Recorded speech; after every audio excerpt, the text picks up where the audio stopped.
Hello, everybody, and welcome back to The Past Awakens, our Transformers actual play here on Renegade. And I am joined with the Autobots today. We're going to jump right back into our adventure where we left off, where they had just had a heck of a battle in the middle of a military base in northern Washington.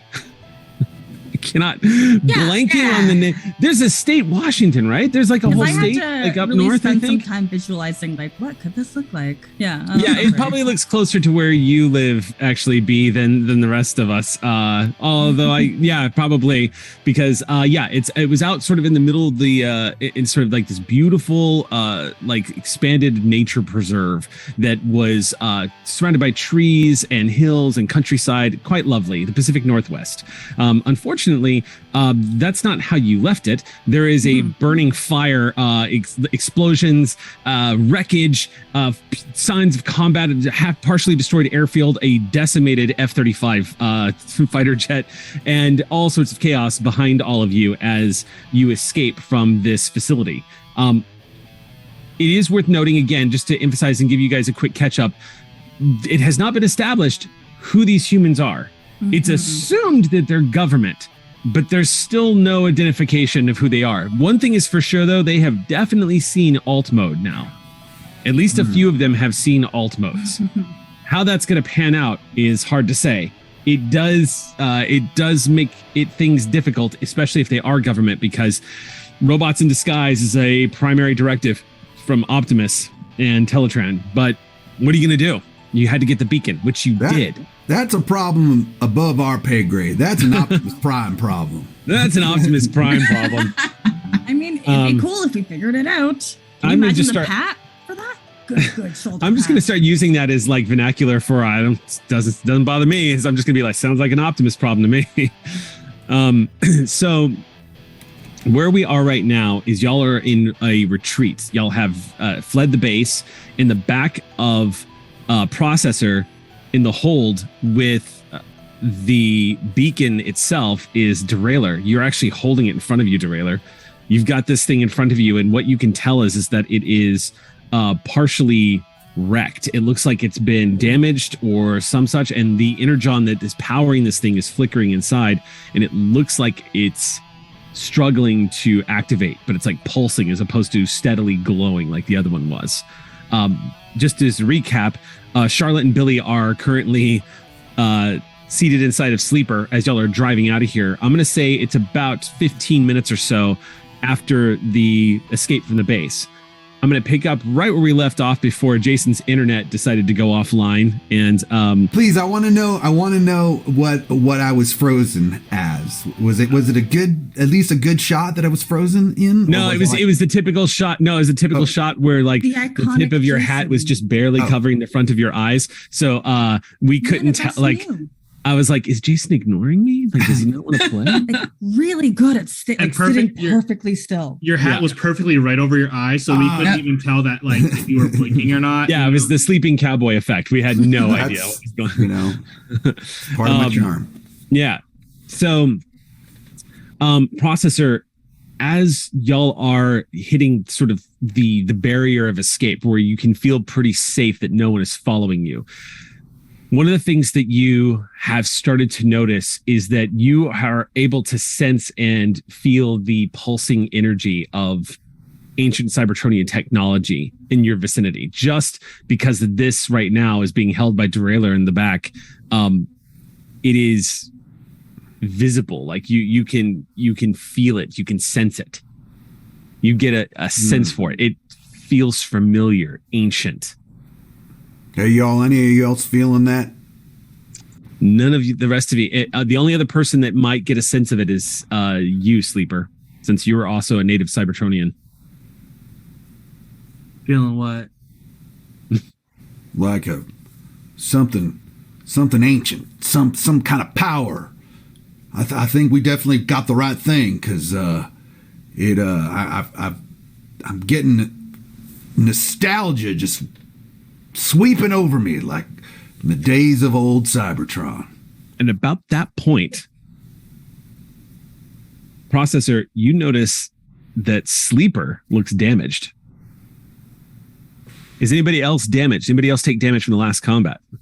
I don't think you took any damage. Did you, Carmisi? Yeah, I took 1. You took 1 point? Yeah, you've got some damaged Autobots from battle. Mm-hmm. Well, now that once we get far enough away, y'all, let's pull over. I can try some of my skills on you. You're not gonna like the expression of "give me a bad haircut" or anything, right? Oh no. I feel refreshed and renewed with my patch up skills, and I just want to try them out on y'all so that we're all everyone's in tip top shape. Patch up skills, yeah, very unfashionable. Okay, no, it's fine. At least they'll be able to drive better. Okay. Do we feel like we're safe enough away? Where we could? Yeah, I would say actually. Actually. No, that you ask. Let's see if you notice Triptychon about to do a cannonball on top of the lot of you. You just hear cannonball and you look up as a shadow passes over everybody and a city-sized dinosaur butt flops on top of everybody, destroying the entire party. Python style, filling the whole screen. End of game. End of game. Anyway, thanks. Play Renegade games, guys. This was great. Thank you so much for tuning in. Thank you so much. We hope you enjoyed. Oh my word! The past Awakens. Okay. The past that was awakening was Triptychon. Yeah, the past that was awake. This is that was the big finale. All right. Let me have you roll. I think what I'm going to do is I want to try to find out if you are able to sort of make the assessment. So make me an alertness roll. Anybody who I would say process or make an alertness roll. Yeah, this is not my vibe. Specifically on. Okay, sure. It's to give. This is specifically to give to find out. Does processor feel pretty good about where y'all are at right now? Have you gotten far enough away? Where's a good spot to pull over and do some repairs? Mm-hmm. There's a chance for you to use your new thesis power. Yeah, you know what? And then I'm going to use my new thesis power, which is that I can use my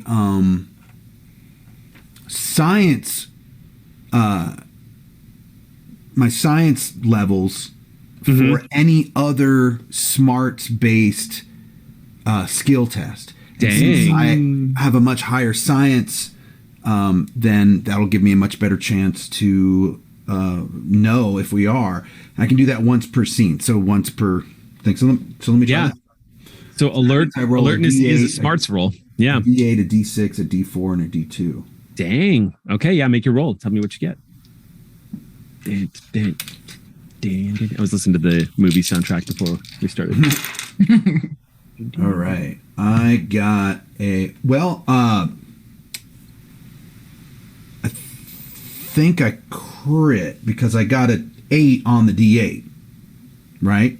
Yeah. If that's and that's actually the highest score because none of the others would get as high. So I get a 21, but it also is a crit. Nice. So I really know whether we're safe or not. I'm like 100% sure. It's not only that you feel safe, you find a safe zone to basically do a pullover and do a repair on everybody to give everyone a chance to rest. Empty lot or something, maybe like an open field. Actually, more of an enclosed field. You guys find what looks like an old path that probably belonged to an old property owner out here. Maybe there's a body of water nearby, but it's like a small rusted fenced-in area that you guys can easily just step over, convert back, and just head over to. But essentially, you get off the road. Is what happens. And underneath. What time of day is it again? Sorry. Right now, it's going to be probably close to about 2:30 to 3 in the morning. Okay, thank you. Yeah.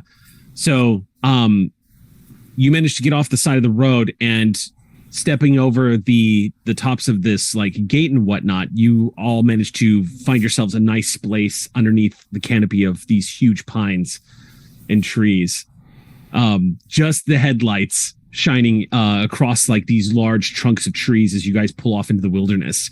This bumpy ride. You guys are kind of jostling around a little bit as you get to what looks like the end of the trail. And sure enough, it looks like there is a well-kept area out here. Looks like maybe there's a house, but all the windows are dark. There doesn't seem to be any cars in the driveway. Specifically, because you rolled the crit, you find what looks like a place where people maybe retire to for the summer. It looks like some kind of retreat place, but it is completely abandoned right now. Nobody is home. Great. One story, pretty large, and you see it looks very modern. So there's a front yard and everything else like that. A nice property plot that's about an acre, so quite large. You all up into it and come to a stop. Yeah. Sleeper, you look the most damaged. Come over here. Let me take a look at you. Nah, I was probably there when it was already. He looks the same. Charlotte gets out of Sleeper as y'all are talking, followed by Billy. So with Patch Up, as long as I have Energon available, which I do, I can spend 1 Energon point per repair. So let's see.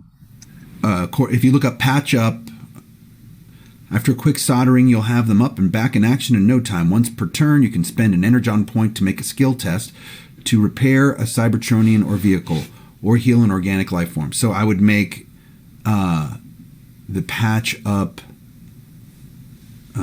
test.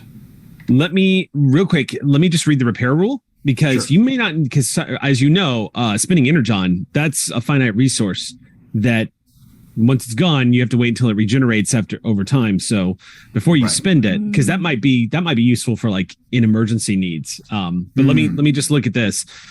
So rest restores a creature's health, be they organic or Cybertronian. 6 hours of sleep within a 24-hour period removes all damage and recovers 1 point of essence if applicable. Additionally, a standard action, science skill tests, can restore health to living creatures, and technology skill tests can restore health to machines, including Cybertronians, if they are within your reach.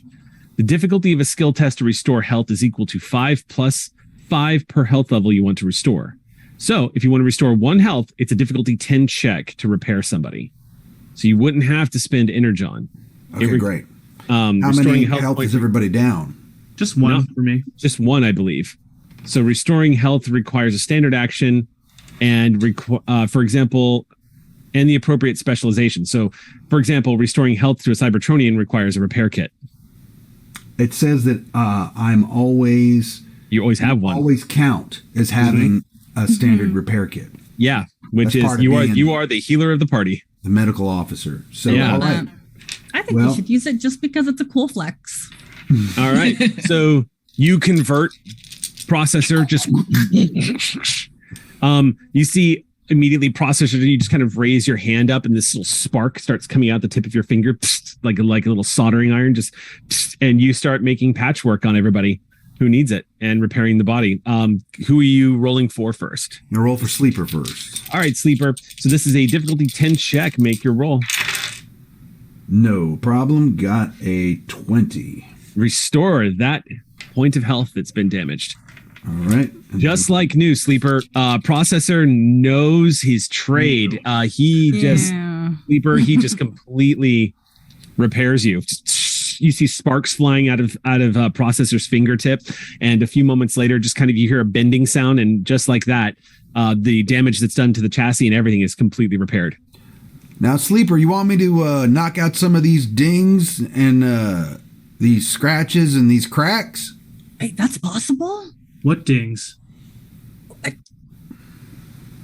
Anyway, thanks. And I do. Garmy, come here. Okay, you have to promise me that you won't make me look like Sleeper. Oh, I can promise you that. Don't worry. I've got a lot of paint here. We can. Good as new. Good as new. I love our paint. It's not paint. Yeah. 23. It's the same thing. It couldn't be any better unless you were being worked on by Ratchet. It's perfect. Okay, I do make a big fuss, like it's the worst experience ever. Oh my god! Oh gosh, no! That's really good. Huh. Wow, look at that mobility. Like really Cup good. after he gets repaired by Hot Rod in the movie. Really good work. Really good work. Okay. While this is happening, Charlotte has approached the front door of the house and is peeking in the windows. And anybody nearby can hear her say, "Oh, I bet there's food in there." All right, food. And a bed. All right, sleep. Things we don't think about. You could sleep on my seats are like pristine. They're probably sleepable, I think. Yeah. Maybe you're not big enough to sleep two. No. But also you can't feed them, so we should probably. Right. We're looking for what again? Yeah. Candy and chips? That's what you're eating, right? No, that's like snacks. They need like sustenance. That's eaten. That's the one thing everybody's eating snacks, and yet somehow snacks aren't sustenance. I think that's just made up propaganda. Snacks are sustenance. That is the slogan of this entire campaign. Yeah. Snacks are sustenance. Latia agrees. Derailer, not so much. So, are you all okay? Do you need to knock out? Are you talking to? Oh, yeah. If it's okay,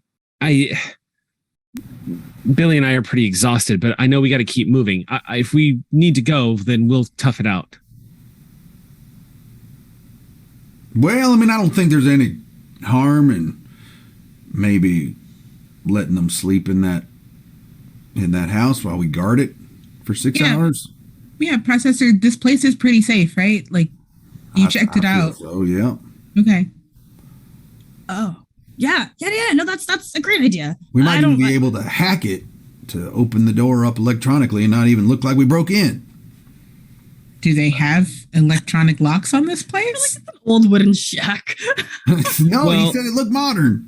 I know, but I still don't know what to picture. Billy at that point pipes up and they say, "Well, not to give me away or anything, but I can break into this place. I won't damage anything. Whoa. Don't worry." Impressive. Yeah, I want to see. I've never seen like a human break into something live. Only ever on like reruns.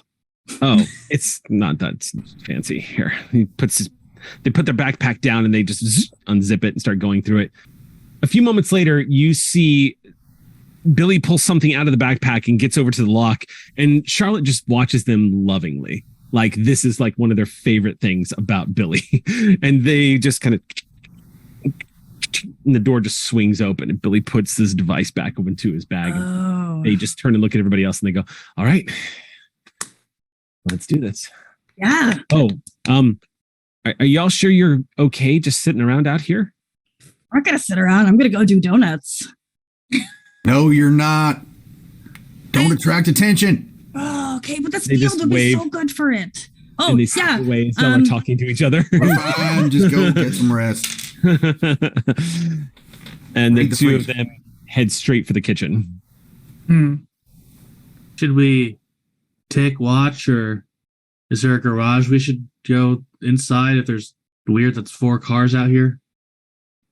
Actually, I'm gonna try and squeeze my way into the house with them.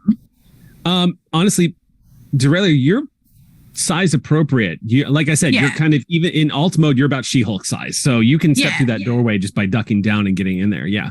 Yeah, I'll hang out with them. Okay. You convert. You immediately just step up one step onto the porch and move into the house. It's going to duck down underneath the doorway. And as soon as you step inside, your head is almost touching the ceiling. And looking around, this looks like probably a retired couple's like forest retreat. It's a nice place. You can see there are coverings all over the furniture, which seems to tell you, just based off of what you've known about human television shows, this seems to indicate that no one's going to be around for a while. But it's a nice little house, lacquered wood floors, which are creaking underneath the Cybertronian that's walking across the floor right now.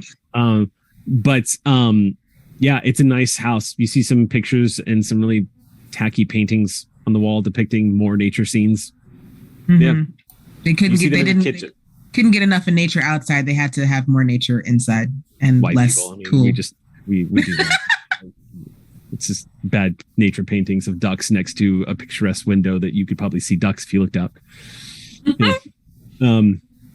But yeah, you see the kitchen the kitchen light is on, and you can see the two, or you just see their butt sticking out from behind the refrigerator door as they're just like leaned over, waist into the refrigerator, just like you can hear them scooping food into their backpack. Get that one. Oh my gosh, is that Nutella? You hear a few seconds later as like people are just scooping stuff out. Nutella gets weird in the fridge, but that's a choice. I was gonna say, why is the Nutella in the fridge? But you know what? These are old people who aren't going to be here, and they might refrigerate everything. Bad. Yeah, just refrigerate everything. Yeah, you have roommates like that. What always drive me crazy is when people would refrigerate ketchup. I'm like, what are you doing? No, you don't have to refrigerate ketchup. Anyway, yes. Sorry. No, you do not have to. Cold ketchup. We might have to talk. We might have to talk after this. Our entire audience is now debating. Let it rage. Let it rage. Yeah, I mean, get in the comments. Talk about ketchup. Refrigerate your ketchup. Okay, carry on. But I just like watch them for a second. Like this is extremely curious because to me, like, you know, I've seen this on TV, sure, but it's endearing to see it happen live. And I'm just like, make sure you grab some non-perishable stuff. You see them kind of the startle as Charlotte looks around the refrigerator door. She just pokes her head out and goes, "Oh, yeah. We're gonna grab a couple of cans. How? I guess we don't really know where this thing is, do we?" She looks over at Billy, who just shrugs. And what thing? This, whatever the beacon is leading us to. Oh, we should probably pack stuff that's not refrigeratable. And Billy stares at her and says, "Perishable." Yeah, that. Okay. Starts putting stuff back in the fridge, and then stops and just opens a piece that looks like a wrapper, just opens up and starts eating it as they look famished, basically, as they scramble through the refrigerator. Yeah. I mean, clearly we don't get humans often or ever. So sorry for not like being on top of your nutritional needs. Charlotte, between like chewing, just says, "Hey, so I wanted to ask you, how the heck did the Decepticons find us? I thought that we had the beacon, and how were they catching up to us?" That's a really good question. Well, either they also knew that the beacon was there, and so they, you know, it was kind of like we got here at the same time, but also we're mortal enemies, and now we must clash. Rawr, rawr, rawr, rawr, rawr. Complete with like rawr, rawr, rawr noises coming from like somewhere inside her processors. Just beautiful, glistening like Cybertronian, just going rah rah rah rah rah rah rah. Yeah. Just this like big shiny robot, just in the middle of the room doing this. Yeah, I don't know. We didn't think we were being followed, but also we ran it like Ravage clearly knew we were here because Ravage was. I don't know if Ravage was stalking us or if Ravage was stalking them. And she points like in the vague direction of the military base they just came from, and managed to cut us off. I don't know. Oh. You think we're in the clear? Maybe. For now. For tonight. Yeah. It's like we're going back to the base, right? After this. To deliver the beacon, or are we following it? Yeah. I thought we were going to report back to Optimus. Optimus, yeah. Because we technically, like, we were kind of advised that, like, 2 beacons might be enough, even though there is a third. And I don't remember where the third one is. I don't think we were told. And if we were, oops. And I forgot in all the mess with the literally everything. Okay. Yeah.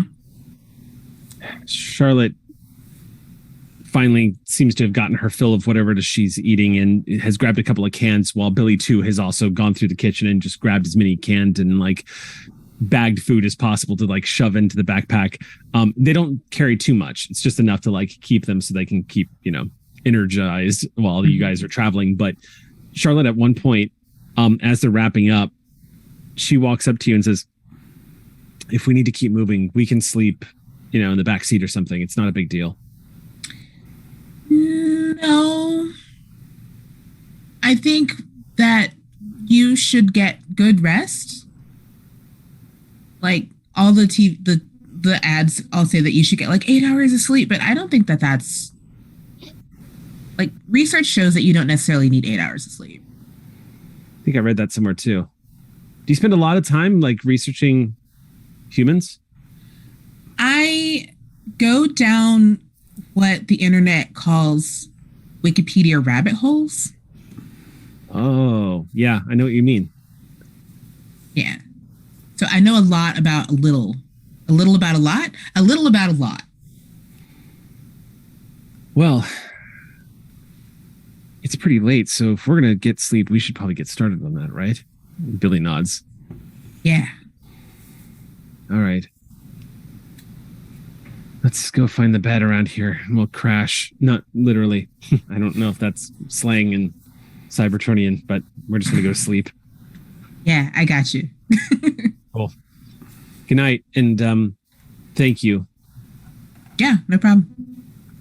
And she takes Billy's hand and the two of them go upstairs. Billy just big yawn as they step behind Charlotte. And then you can hear them kind of whispering to each other, like, can you believe the week we've had? Let's go to bed and talk about it later. As the two of them round the corner and head upstairs. If there's nothing else, we can say the night passes. Yeah, I'm going to stay in the house. Okay. Yeah, there is a nice big flat screen TV mounted up on the wall. Mine and mine alone. Sleeper can just alt mode outside and look through the window if you wanted to watch TV.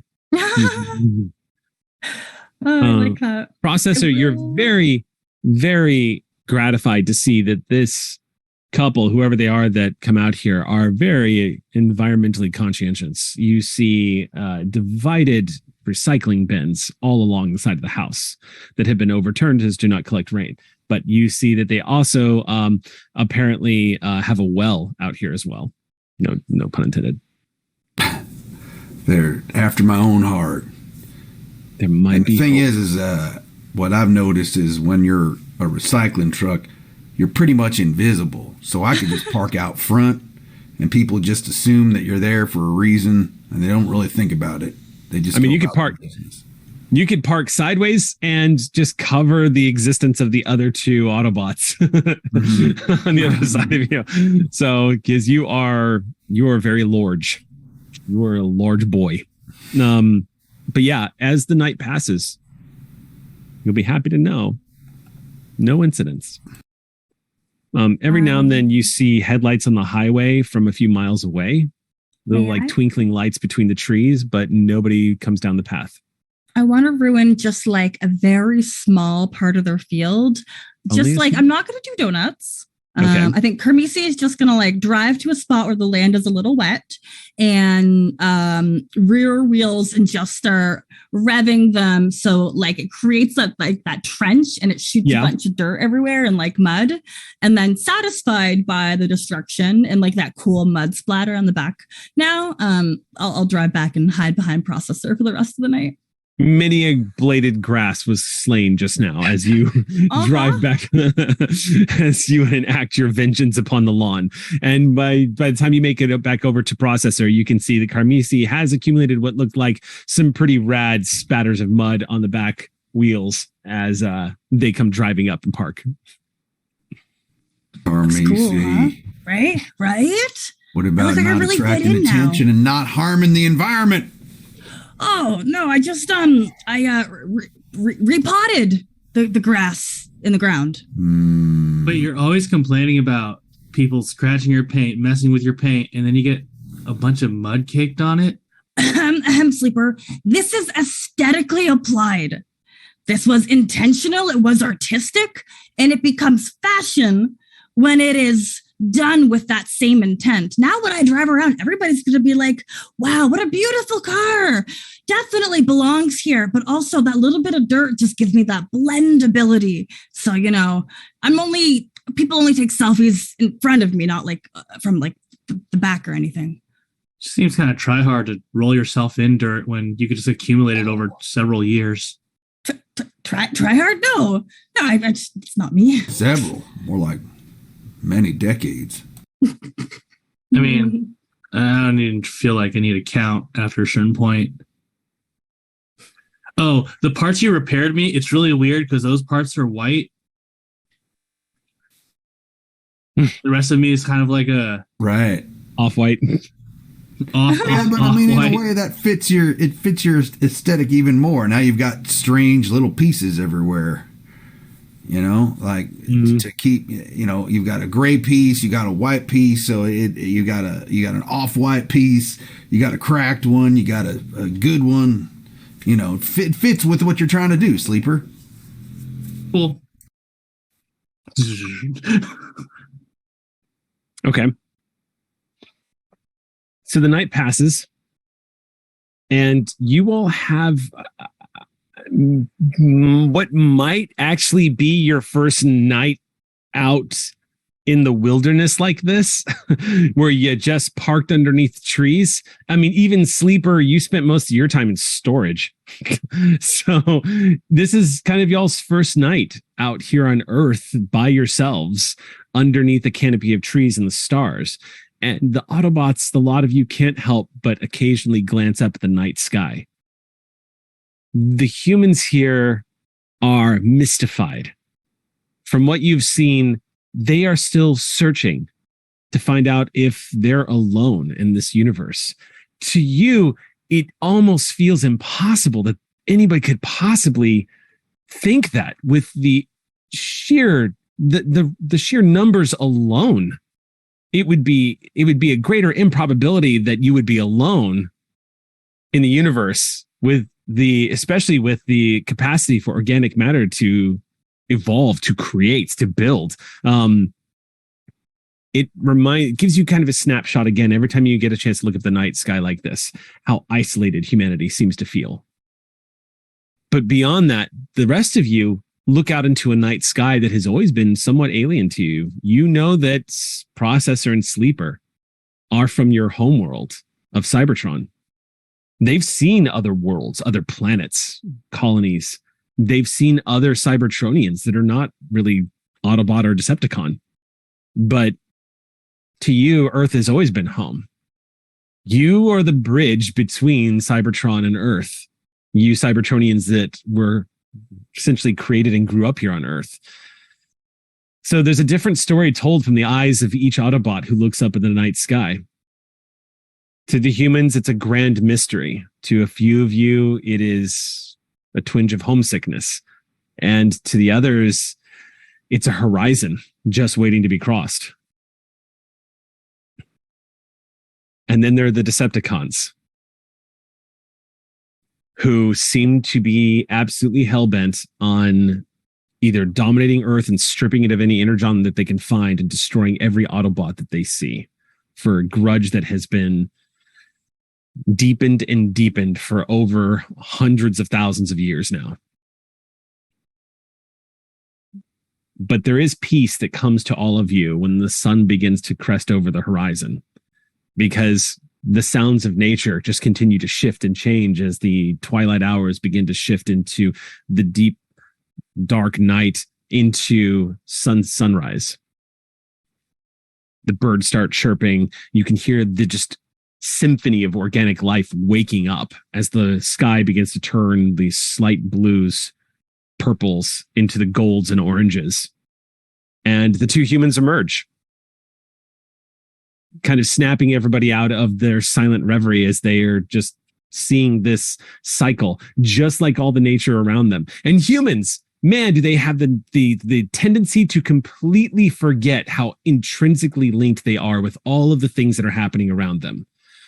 You have all witnessed the night pass and insects and birds and creatures of the night moving about in their daily routines. These humans that emerge from the house are absolutely no different than the birds that just woke up, and they feel so disconnected. And once again, you're all reminded of what a gift it must have been to have been on Cybertron, to be a Cybertronian on Cybertron and connected to everything, the entire ecosystem of which you were a part of, that you were incapable of seeing, that you were linked to. There is a common ground here for those of you who have never seen Cybertron. These humans forget that they are of Earth. They come stumbling out, yawning, dragging a bag of clothes behind them. You see a couple of shirts and whatnot, but they've also got food stuffed into the backpack. And to their credit, Billy is kind enough to turn around and lock the door and make sure all the lights are off. And Nice. Hey, are you two recharged? Yeah, ready to get going. Up? Yeah. Nice. Big drive, huh? Headed back home? Just regular drive, I guess. Okay. Big and it's not really long. I don't really remember what's long though. It's big in that it has meaning. Yes. And traffic. We get to go. Don't remind me of that. All right. One by one, they climb back into Carmisi. The cool Doors car. closed. And you guys pulling up onto the highway. Processor, you leading the way, looking left and right to make sure that there are no cars or anybody else out here waiting for you. But it's early morning and this highway doesn't seem to be quite, you are off the beaten path. Doesn't seem like it's used very often. After a few moments, you just pull out onto the pavement and just take off. A lot of you forming your small caravan as you start heading back down south. I'm going to have y'all make a roll. Ooh. Rolls. Okay. I'm going to have everybody... I'm going to have everybody make me an alertness check.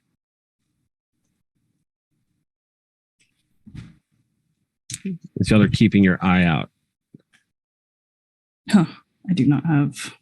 I mean, I have the base point in alertness. Are we also keeping our ears out at all?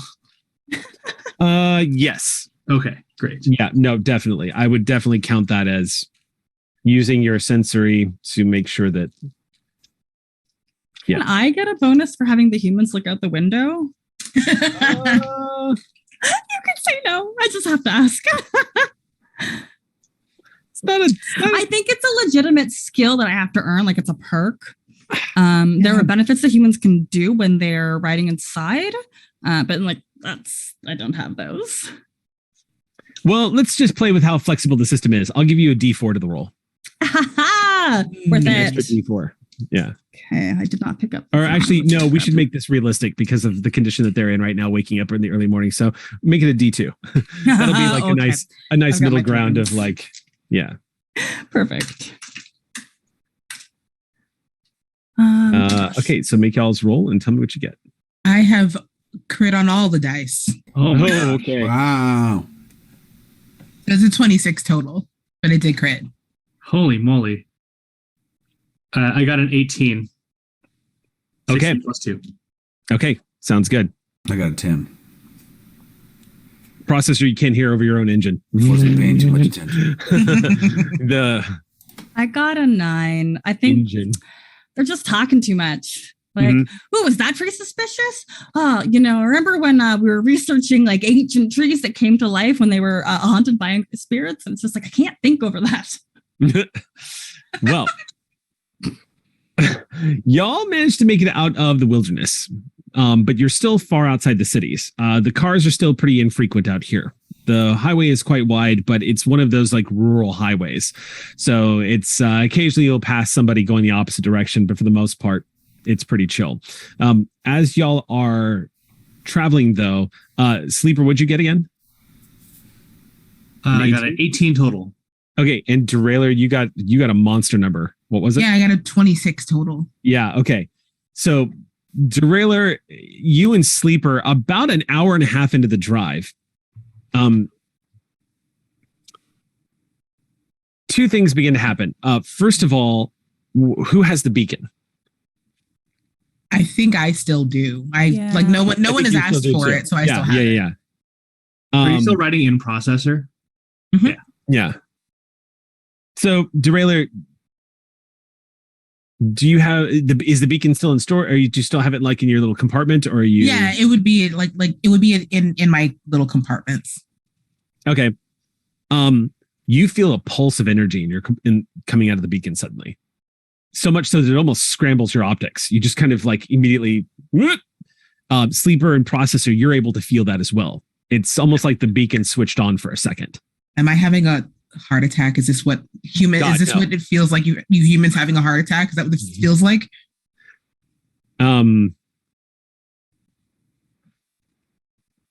Y'all can all feel the energy pulse coming off the beacon. Did that thing just signal in? Oh, yeah, it's working, I think. Ooh. We need to get back to base really quick. Mm-hmm. But wait, if we bring it, will it reveal where the base is? That to whoever may be tracking it? The first one would have done that then, right? Well, the first one wasn't on, was it? Like, we didn't feel this kind of energy coming from the first one was almost like the first one had the difference is think of the first one as like a steady radio signal. Mm-hmm. This one sent out like a sonar ping just now. It fluctuated. Can we try to turn it off? Processor, you want to take a better look at it because you understand these things? Sure. I'll do my best. You're our best bet. All I would do is just run over it. Oh gosh, I think we're going to be in trouble. I think we can give you more credit than that, Carmisi. You wouldn't run over it because you know how important it is. Well, yeah, I think I'm just a little nervous right now. Or they wouldn't run it over because they know it would damage their fender. That's why they wouldn't run it over. Or my rims. Yeah, it's not worth it. But that's besides the point. Processor, can you take a look at that? I could take point. Maybe we should pull over though. Yeah, we should probably pull over. Yeah. Does that make us a target? We need to find that out. Let's do it right quick, like. Yeah. Okay. Anywhere we can pull off that's reasonably unbusy, not super populated. Yeah, there's not like any fenced areas here. Pulling off the side of the road, you guys are out of the forest proper. It doesn't mean you're not still surrounded by trees. There's still plenty out here, but it's not like a big, thick, like dense forest area. You do manage to pull off the side of the road. You're going to have to off-road it a little bit.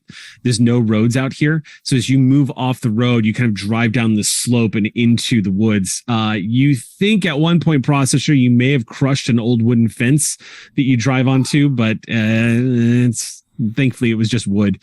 But as y'all drive off into the scattered woods, you still have plenty of space out here. So no one's having any trouble driving around.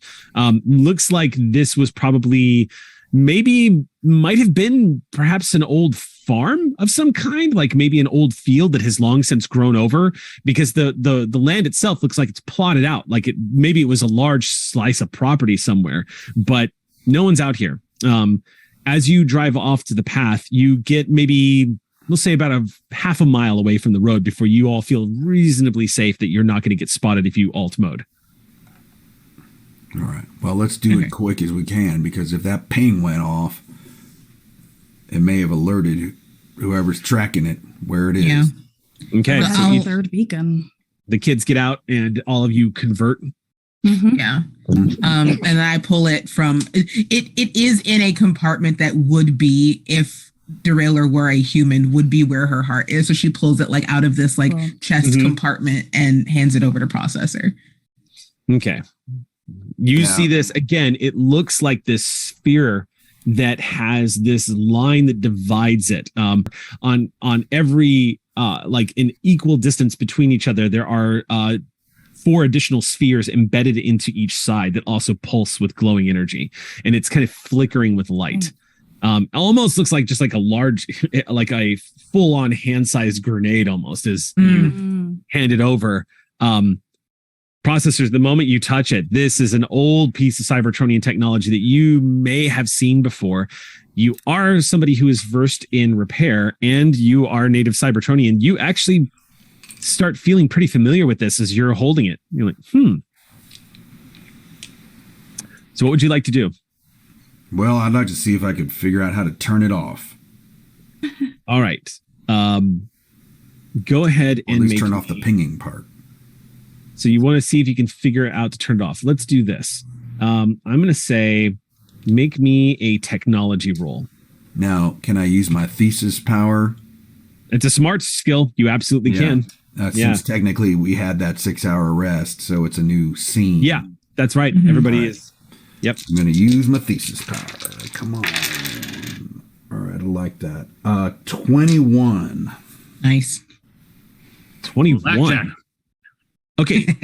With a 21, here's what you learn. If the beacon turns off, it's going to lose connection to the other beacons. That's the first thing you begin to identify as you're looking at this thing. They're all interlinked. It's one of the reasons you were able to piece together how to find each beacon. So if you can deactivate it, but if it reactivates, it may not reestablish contact with if there is a next one. Like Bluetooth, it's too far away from. Exactly. All right, from the device. Got it. The other thing you notice is that the energon inside is dying. It looks like the power core on this beacon has been heavily damaged, and it looks like the energon is finally wearing out. Not sure what to do with that information, but I share it with everyone. Well, if you want to try to problem solve it, I would say make another. Actually, maybe a science check would be good for this. I mean, like we have our own energon, like one or two, so we could replace it, but that might be above what we understand. But that doesn't mean we can't try. No, that's actually something you can do for each other. If somebody is actually low on energon, you can actually make physical contact and transfer energon. Okay, yeah, we can just transfer energon to it if that'll make it stop pinging. Oh, do you think that might be why it's pinging? It's like a dying need energon? Right, like wizard needs food or something. Yeah. Yeah. That makes the most sense. Well, I mean, do wizards need food? Yeah, blue ones especially, I think. From an old 80s video game. Yeah. Oh, cool. Let's go asleep at that point. But yeah, Preston, do you want to like confirm that, or do we just want to like go all in and like? Should I make a science check? Maybe one science check. This is actually more of a technology check, I think. Advanced tech, comms, computers, engineering, where science is medicine's specialized branch of study. Do you have a specialization in science? It's do. Medicine, isn't it? Isn't it I do, but the patch, it's my specialization is patching up. But I am specialized. I will let you roll science for this. You specialize in repairing Cybertronian technology. Yeah. Cool. Thank you, sir. That feels right. Yeah. All right. Well, I got a 19. Okay. You all kind of brace a little bit as processor just kind of looks at it for a moment, examines it, runs those big hands just kind of scraping across his face for a moment. Then he just reaches over and kind of twists a little bit, presses a few buttons on the bottom of the sphere, and it goes and like expands to the point where it's almost pill shaped now, and you can see the interior. There is a flickering, looks like a flickering energon cube that's about maybe 1/10 the size of a typical energon cube. You can just see it inside like a slip of energon. Processor, you put your hand around it and stare at it for a moment. Your eyes begin to glow with intensity as the life force of which makes you living as a Cybertronian, you begin to transfer your energon into this thing. And you all see that flickering light just go, starts to come online. And all of you at this point feel this ping go out again as it activates. And it's now at full power. So -1 energon processor. Okay. And you successfully transfer energon into this thing, giving it new life for now anyway. The damage You are able to see where the damage is. And processor, this looks like when this thing probably made impact, however long ago, theoretically millions of years ago, when it crashed into Earth, it looks like it may have just been damaged on like when it was dropped. I see. What you know about these beacons, these sort of SOS beacons, is that when they are being used, they kind of scatter shot like a shotgun to expand out to the area to help people triangulate where the crash is sort of a last ditch effort to be detected. This one probably slammed into a mountainside that's no longer around. Rather hard. So it's easy enough to fix. And with that, you just great. It looks like it's operating fully now. Now that has happened, I'm going to have you. Yep. Now that has happened, all of you notice that when processor closes this thing, processor freezes and starts staring at it for a second. And the sphere begins to just like, there's a pulsing energy that begins to like pulse around it, almost like a circle, like it's running a circuit.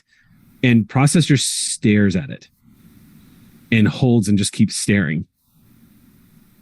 Hey, processor? You good? Processor does not reply.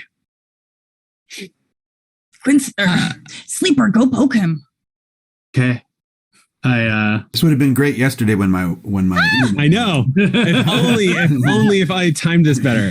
I mean, I was about to do this yesterday, but it was poorly timed anyway. I go to try to. Well, I guess I've been in alt mode this whole time, Right. So I'm going to convert back to bot mode, and be like, processor, and I go ahead and tap him on the shoulder.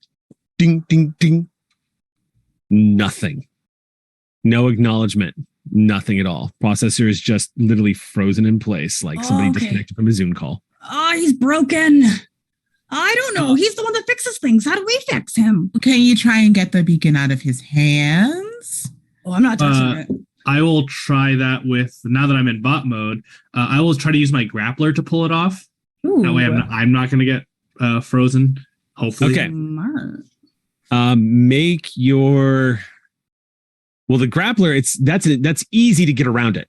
It's literally not resisting you, so you don't even have to roll for that. If you want to, you extract your grappler and basically rope it around. Mm-hmm. It's easy enough because he's holding it like this. So you just get the grapple around the side of it, and that's going to be a strength check to pull it loose. But okay. But it's not contested. Processor's not resisting you. Go ahead and make a strength check. Is it a plain strength? Am I using brawn or might? Not that I have either. I have athletics, so if I can make it an athletics check. Okay, great. That would make the most sense here. However, because you are using a grappler, and there's no resistance, I'm going to go ahead and say that. No, this is actually going to be. It says so for athletics. That's climb, run, swim, throw, heavy objects. Brawn is drag and lift. This is literally pulling. So I'm going to make this a brawn check instead. However, I'm going to give you an edge. Okay. You know what? Let's use a story point. Should we use a story point, gang? You want to use a story point? You might as well, eh? Yeah, let's use a story point. Remind me what the story point will do in this particular instance. Well, in this particular instance, let me just pull up the. Do I get a mark bonus that of some I sort, or Get that GM screen open. if I already get an edge, maybe I'd save it for something. For story points, just as a quick reminder, you can use a story point to reroll anything that's a 1. Any die results, so a skill die or a d20. You can roll a skill test as if you were specialized. Is another one. You can add +5 to a defense or +1 to a defense if it's after the roll has already been made. You can gain temporary access to a major piece of equipment or tool. You can get a clue when stumped. If y'all don't know what to do next, you can literally spend a story point to be like, wait a minute, and go to your mind palace. And the last one is special rules requiring the expenditure of a story point, which would be like special abilities and stuff like that. Okay, so I guess it doesn't apply yet because I actually don't have enough. Could use if you're looking to gain bonus dice to what you're doing, that's Energon. So you can spend a point of Energon to gain an upshift on a skill test, or you can spend Energon to completely ignore a snag. You can use it to function normally if you're at 0 health. You can use it as a standard action to regenerate. As a standard action, regenerate an Energon point in another character, like Processor just did to the Beacon by spending that point of Energon. Or you can activate a particularly powerful perk or piece of equipment just described by the game rules. I guess I'll start by just doing a normal pull. Okay. Since you did give me an edge. Yep. Hopefully. You're rolling, which is basically you roll 2d20 and picking the highest of the two. Oh, come on. No you way. Know what? All right. I rolled a 1 and an 11. You can re-roll the 1 if you want to spend a story point. I'll use a story point to re-roll that 1. Okay. So you're down to 3 story points. Oh, come on. Okay. Well, it did not do better than the 11. It got a 6. So 11 is the of the 2. Y'all might need to help Sleeper. Yeah. There is a help mechanic. Mm-hmm. And I just, because like I'm the one who's at least like the same height, like it might be a little bit harder for Derailer to. Yeah, unless I climb up Processor, I'm not. Right, I'm not climb up Processor and push on this thing. Right. So I'll just watch the humans while you two. How does a help mechanic work? Do we just use the higher of the 2? No. Actually, I think I add a dice if I'm successful. Like I add a D up for you. Let's thankfully it's been a hot minute since we've had to pull out the rule book for this. So let me find does anybody happen to know? That might be in your GM screen as well. Oh, you know what? It might be. Let me double check. Thank you. Help mechanics in every game are just so different. They completely. And I know the help mechanics. Oh, here we go. Lend assistance. Some characters might not have what it takes to hit a target or complete a specific task, at least not on their own. You can lend assistance as a standard action to either help your allies or hit a specific target with a specific skill test or help another character with a skill test. Okay, but what am I doing?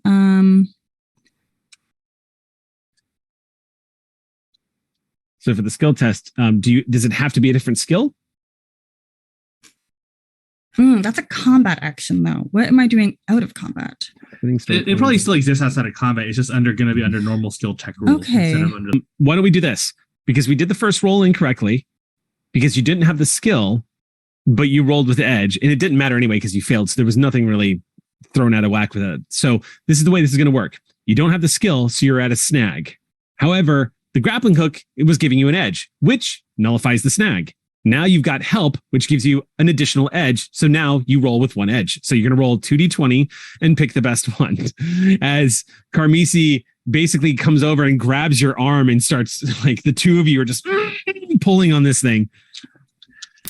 All right, let's try this again. Charlotte just goes, is he going to be okay? And you can see the humans sincerely worried about Processor. Mm-hmm.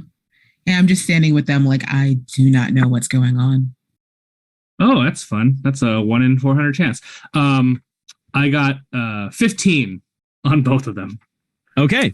Oh, neat. So for a total of 15, basically? Yeah, for a total of 15. Okay. So while that's happening, Processor, you feel the momentum of your body moving through the air.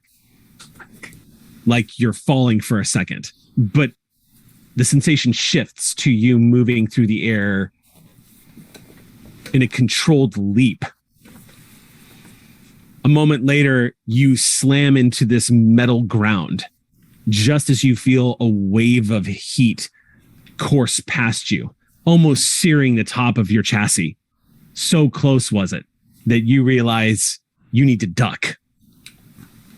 You're on your stomach now, basically, sprawled out onto the ground. You can hear thundering over your head, explosions, and it takes you a moment as you start to focus in on what's happening as you move past your sensations and into what, and as you begin to realign, you look up in time to see the towering spires of Cybertron over your head. Just in time to see jets flying by and lasers being shot off and dogfights that are being waged above you. You are in a war zone behind cover as an explosion of energy erupts to your side and you see Autobots go flying. You see one of the arcs erupting into a ball of flame as the Decepticons destroy it before it can initiate a countdown sequence, just exploding everywhere. A few moments later, a big hand reaches down and grabs you and rolls you over, and you look up into the eyes of Ultra Magnus, who says, "Processor, are you all right?" I just got hit by I don't know what, but I went all cattywampus. Where do you need me to do? Let's go. Let's do this. "We need some more field repairs in the back. I'm moving you to the back line now. We've got to go." And he reaches down and just hauls you up. You see all around you, the Autobots are in full retreat, as you can see off in the distance what looks like explosion after explosion as Autobots are falling back from the front line. You guys are on what looks like a huge bridge that's about 5 to 6 lanes wide. Big. Flying overhead, you can see, just as y'all are starting to pull back, you can see Astro Train transform, or rather, you can see Astro Train in mid-conversion as Decepticons are leaping from the side of his alt mode, acting as a troop carrier as they all come spilling out to the side. And as they crash into the ground and open fire, up at the front, you clearly see Soundwave leading the charge of Decepticon forces in your direction.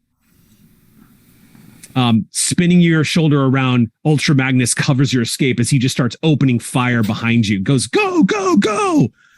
The two of you dash into a crowd of Autobots that are retreating.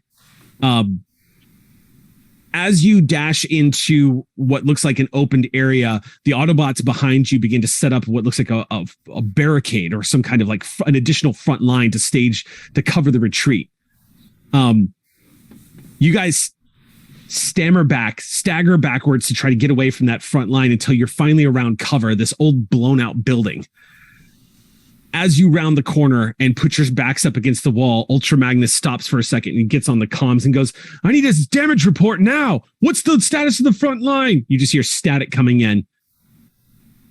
Magnus looks at you and says, "Processor, I'm going to have to hold here. I need you to head back to the back line. We've got injuries. Take this. Stay in contact." And he hands you an orb that looks strangely familiar, pulsing with these 4 dots on the side. You can see it's about the size of his hand. He goes, "Whatever happens, don't let them have this. Destroy it if you have to, but the Decepticons can't get their hands on it." Yes, sir. Leave it to me, sir. As you turn with the orb, you begin to walk, and you're starting to... Is this a dream? Is this a memory? You're walking almost in slow motion now, Processor, as you see Autobots taking blaster shots and spinning before they crash to the ground, never to rise again. The lights from their eyes flickering out. You can see somebody shouting at you as you're walking in slow motion, but the battle doesn't seem to be happening around you. It's just something you're witnessing now.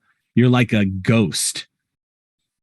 And as you move through the combat as it's happening, something catches your eye. You glance over to your right and you can see the fallback zone that you would all run into was all part of the plan. Y'all are being flanked.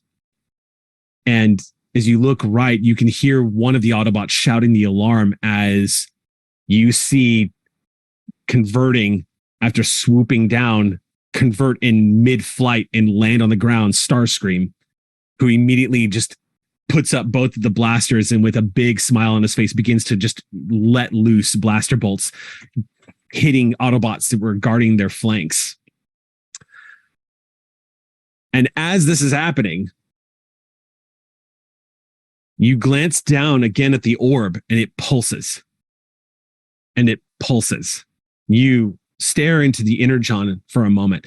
Seconds later, you see you are standing in front of what looks like an arc, but it's not the arc you all took to get to Earth. It looks, no, not an arc. A smaller ship, maybe a scouting vessel of some kind. And the beacon is pulsing. You start getting the sensation that this isn't a memory. It's like the beacon is trying to speak to you. it's trying to communicate to you through like broken pieces of memories that you've had. It's changing things, that how you remember them, and trying to speak through them to you. It takes a moment for you to realize that this is happening. And you look up at the ship. It doesn't have the Autobot symbol emblazoned upon it, but you get the impression it's not an enemy ship. But you also get the impression this is where the beacon is taking you, and whatever it is, there's this rising sense of familiarity to it. Like this could turn the tide and possibly stemmy the losses you have all had since arriving on Earth. Autobots have been in defensive mode the whole time. You have all been playing defense since the Decepticons found you on Earth. You've been relying upon hiding and stealth missions, fighting where you have to, but escaping when you must. Megatron's forces on Earth are just too dangerous for a head-on battle.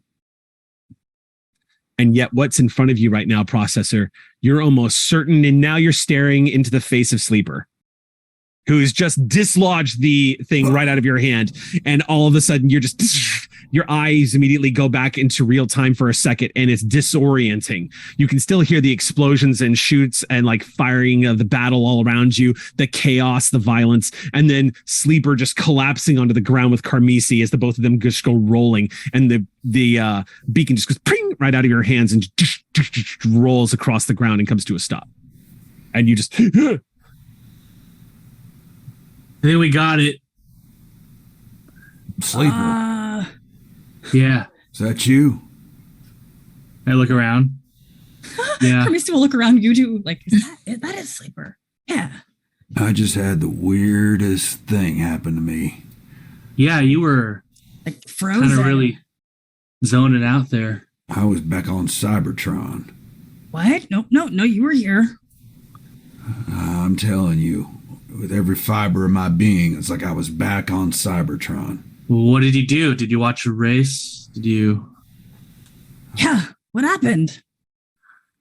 I was racing for my life. Make Lives me of others. I convey to them what you described to me.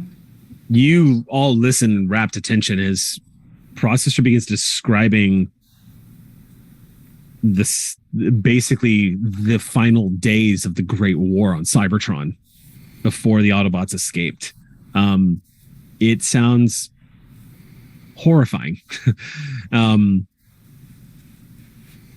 But as you're telling the story, Processor, it's like those brief, precious moments after you wake from an intense dream where your mind is still remembering everything that just happens before it starts slipping away from you. And you remember right before you were pulled from it, a figure standing before the ship. Make me an alertness check.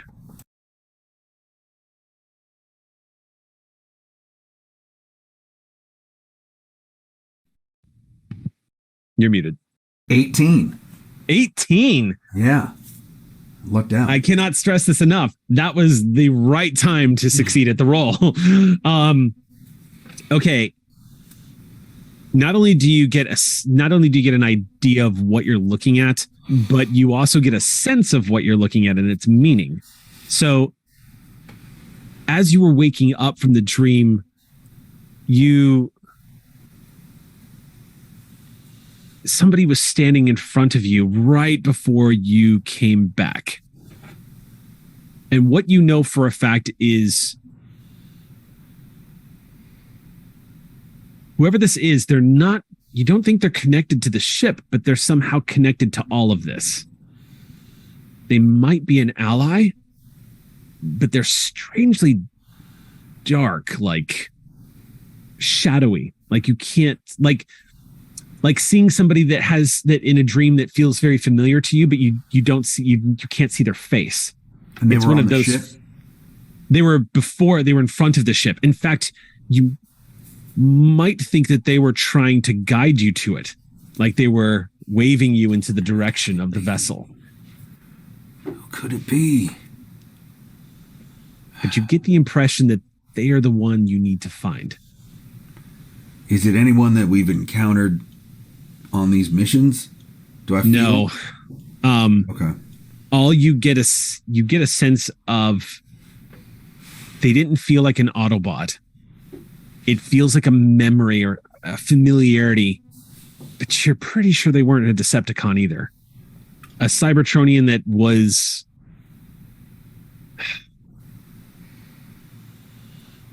it's hard to recall, but somehow they were linked to what it is you do. Maybe repair, or I don't, it's not coming to you, but they're important. They have a role to play. You might have just been about to find out before you were pulled out, but you can't tell. And you don't know how you would find them either. There's just this frustrating dead end, like you were about to be given a key and it just got yanked from you. Man. Well, we'll just have to keep picking at it, I guess. Trying to figure it out. Everybody make me an alertness check, if you would, please. Hearing based or no? What's that? Hearing or no? Oh, yeah. Hearing based. I don't want to be Am I making ambushed. another one? Yeah. Okay. This time I got a 3.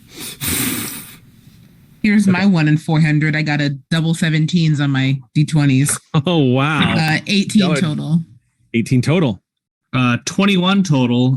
The wrong thing critted, but it's still 21. Okay. Carmisi, you're just completely taken in by the story.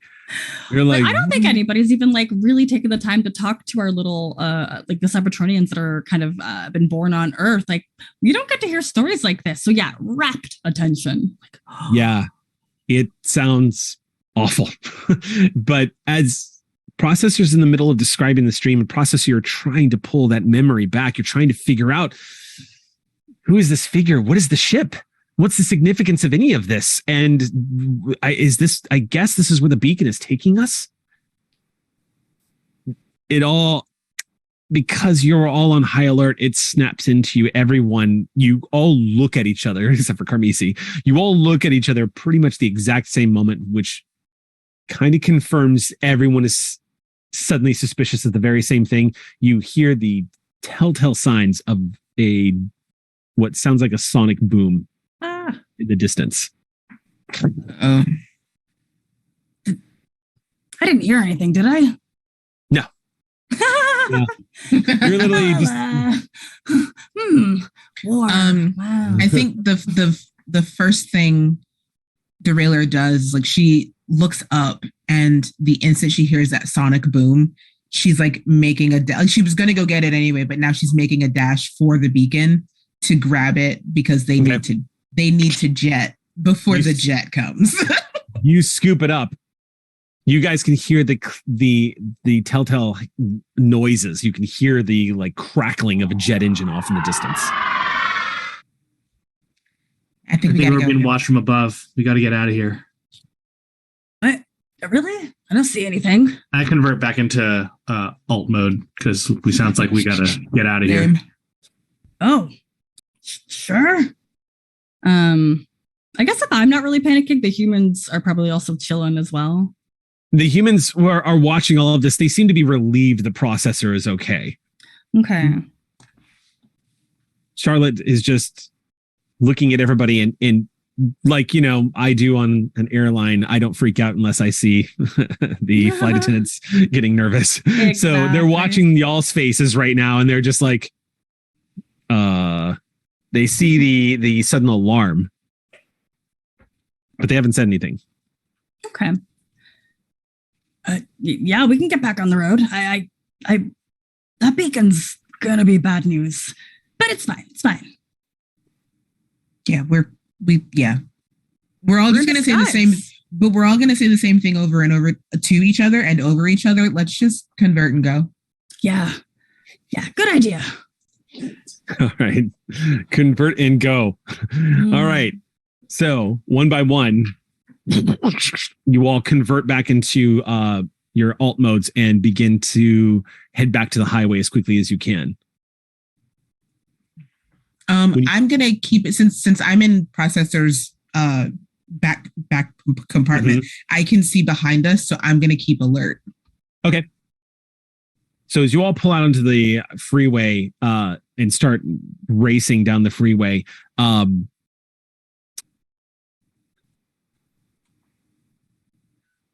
Derailer, nobody else is really keeping eyes to the skies the way you are right now. Y'all, everybody else who's currently in alt mode and driving right now isn't really capable of seeing what's going on up overhead. You can be aware of it, but Derailer, as you move to the back, you look around and if that energon could run cold in your Cybertronian veins, as you look up, you see what looks like 3 jets.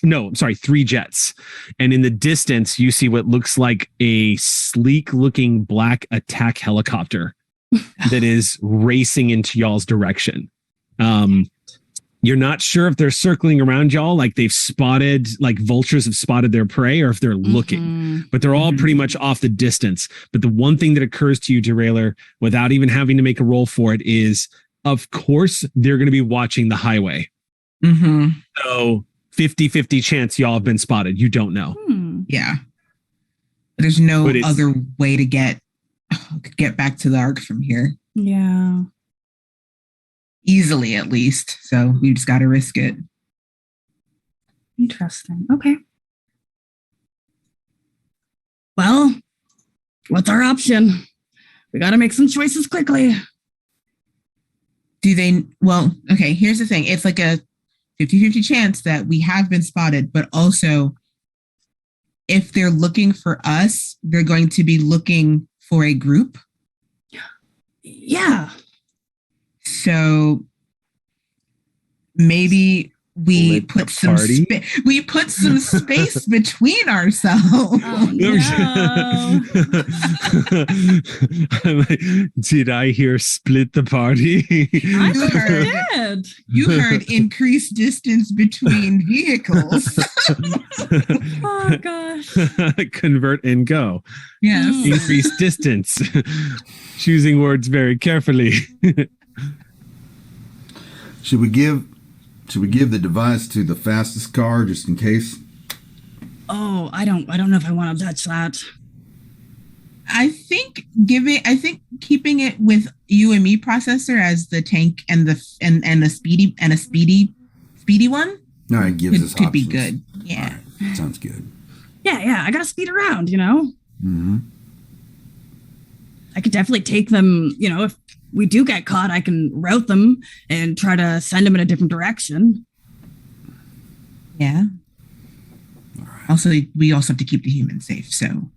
Oh, yeah. Oh.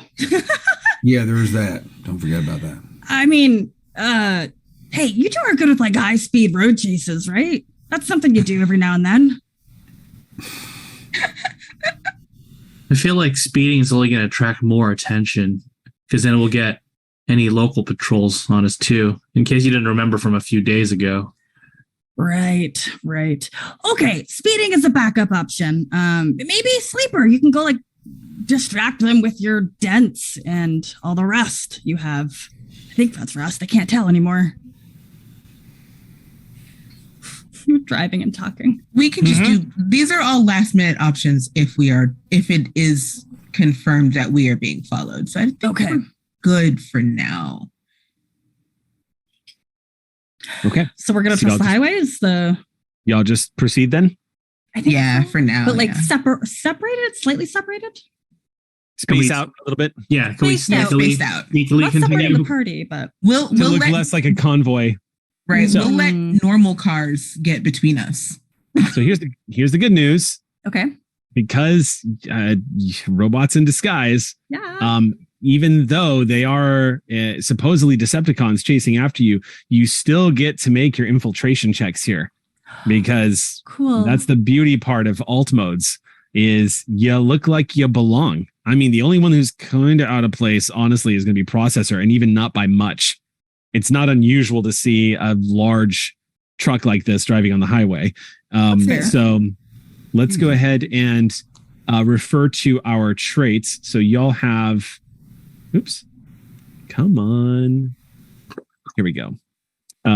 So you have For the Allspark, which it gives you a +1 upshift to infiltration tests when you're in alt mode, or +2 if you're in the appropriate environment. Y'all are on the highway, so I'm going to give you all a +2 upshift to your infiltration checks. So this is you do have the Autobot symbol emblazoned on y'all, but it's still not going to give you away at this distance. So Okay. This is infiltration. About that. It's an infiltration check, but you get 2 upshifts. Okay, I don't have anything. Otherwise. Make your rolls. And I'm going to roll on my side here.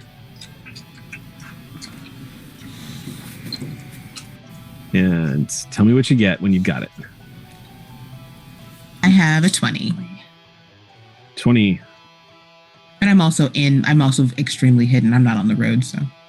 Ooh. Got a 19. That's the best roll I've done today. I also got a 20. Show off. And as a reminder to both myself and Derailier, we now have hidden in plain sight. So if they do get closer, we can just take a hide. Yeah, we can do that. Have cover, darkness, etc. So Nice. I got a 14. Okay. Here's what it is. They do get closer, but it's one of those tantalizing moments where you cannot tell if it's because they're closing in or if they're because they're still just tightening a search area. Mm-hmm. There are 3 jets, and as I said, very much conspicuous, an attack helicopter. The attack helicopter is essentially, for anybody who's interested in watching, looks like an RAH-66 attack helicopter, a very modernized helicopter, black, sleek looking. There's an F-16, an F-18, and an F-15 jet. All 3 are currently out in the distance, like circling around. The F-16 banks and starts closing distance as it's circling. But I will give you all this for nothing. Mm-hmm. Whether the Decepticons or the government is hard to say. It's unlikely the government is using 3 style attack jets like this and an attack helicopter. And it's also very unlikely that they would all be operating in such a tight parameter with one another with attack copter backup. Everyone's instincts tell you that the Decepticons are sniffing you out. Yeah. And as this F-16 banks, it starts heading in your direction.